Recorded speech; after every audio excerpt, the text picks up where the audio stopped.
तो गाइज आप देख सकते हैं अभी रिकॉर्डिंग अभी चल रहा है और देख सकते हैं अभी आए हुए हैं अभी धुन म्यूजिक स्टूडियो में।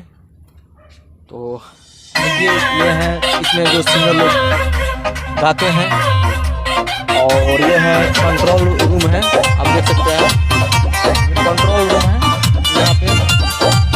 और यहाँ से सिंगर लोग अभी गाते हैं, सिंगर लोग यहाँ से आते। तो गाइज आप लोग इस चैनल का आप लोग सपोर्ट कीजिए जिस तरह आप लोग प्यार आशीर्वाद दे रहे हैं, और काफ़ी दीजिए और सब्सक्राइब जरूर कीजिए ताकि कुछ इस पर एल्बम अपलोड करें। और जो ये जो हमारा चैनल है इस पर एल्बम भी अपलोड करेंगे कुछ दिन में, ऑडियो वीडियो। तो गाइज आप लोग इसी तरह सपोर्ट कीजिए।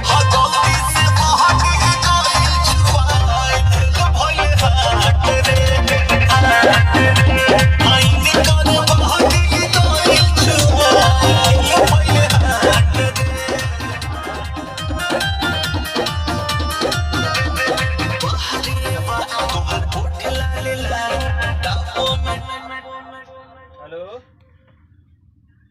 स्टूडियो में